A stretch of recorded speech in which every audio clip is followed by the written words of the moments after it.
Bazooka റിലീസായിരിക്കുകയാണ്. ഇന്ന് 9:30 നമ്മൾ പോയി കണ്ടത്. നോവ സിനിമാസിൽ സെൻട്രൽ മാളിലായിരുന്നു സിനിമ. ഒരു വല്ലാത്തൊരു പുതിയ തിയേറ്ററാണ്, നല്ലൊരു എക്സ്പീരിയൻസ് ആയിരുന്നു. അതുകൊണ്ട് തന്നെ നല്ലൊരു സൗണ്ടും അതേപോലെ നല്ലൊരു സ്ക്രീൻ പ്രസൻസും ഉള്ള തിയേറ്റർ തന്നെ ഞങ്ങൾ തിരഞ്ഞെടുക്കുകയായിരുന്നു. ഞങ്ങൾ 3 പേര് കൂടിയിട്ടാണ് പോയത്.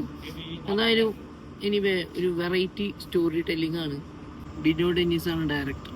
പിന്നെ മലയാളത്തിൽ എനിക്ക് തോന്നുന്നില്ല ഒരു ഗെയിമിങ് ഒരു ബാക്ക്ഗ്രൗണ്ടിൽ അല്ലെങ്കിൽ ഗെയിമിങ് റിലേറ്റഡ് ആയിട്ടൊരു സ്റ്റോറി, അത് ഒരു വെറൈറ്റി അപ്രോച്ചാണ്. ഈ സിനിമ നമ്മൾ കണ്ടു കഴിയുമ്പോൾ നമ്മൾ ഒരിക്കലും തോന്നില്ല ഈ ഡിനോ ഡെന്നീസിൻ്റെ ഫസ്റ്റ് പടമാണ് നമുക്ക്. കാരണം അത്രമാത്രം ഒരു ഡയറക്ഷൻ, ഒരു എക്സലൻസ് നമുക്ക് ഈ സ്റ്റോറിയിൽ നമുക്ക് കാണാൻ പറ്റി.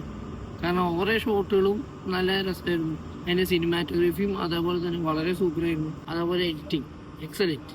പിന്നെ ഇതിൻ്റെ ഒരു സ്റ്റോറി ടെല്ലിംഗ് എന്ന് പറയുന്നത് ഇതുവരെ മലയാള സിനിമ കണ്ടിരുന്ന ഒരു രീതിയും വിട്ട് ഒരു വെറൈറ്റി അപ്രോച്ച് പിടിച്ചിട്ടുണ്ട്. അതെന്തായാലും എനിക്ക് വളരെയധികം ഇഷ്ടപ്പെട്ടു.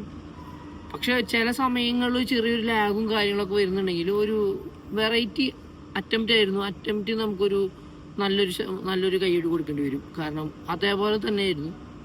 ഒരു മമ്മൂട്ടി ഒരു നായകനാണോ അല്ലെങ്കിൽ അതിൻ്റെ സസ്പെൻസും കാര്യങ്ങളൊന്നും ഞാൻ പറയുന്നില്ല. മമ്മൂട്ടിയുടെ ലുക്കും അതേപോലെ തന്നെ ബീജിയമും ഒരു രക്ഷയില്ല, മാസ്. പിന്നെ സ്റ്റോറിയും ഡിനോ ഡെന്നിസ് തന്നെയാണ്. സ്റ്റോറിയും നമുക്ക് പ്രത്യേകിച്ചൊന്നും ഒരു എല്ലാവരെയും കപ്പ് ഓഫ് ടീ എന്നൊന്നും ഞാൻ പറയില്ല.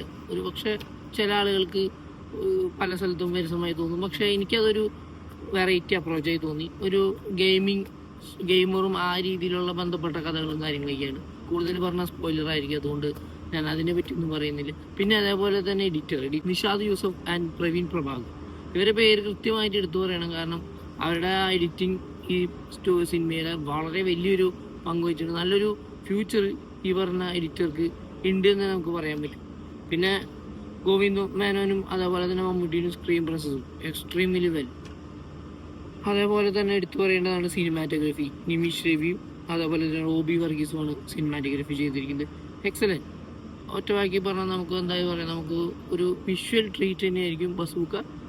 അപ്പോൾ നിങ്ങളെല്ലാവരും ഈ സിനിമ പോയി കണ്ടിട്ട് നിങ്ങളുടെ അഭിപ്രായങ്ങൾ താഴെ കമൻറ്റ് ബോക്സിൽ കമൻറ്റ് ചെയ്യാം. Okay, by.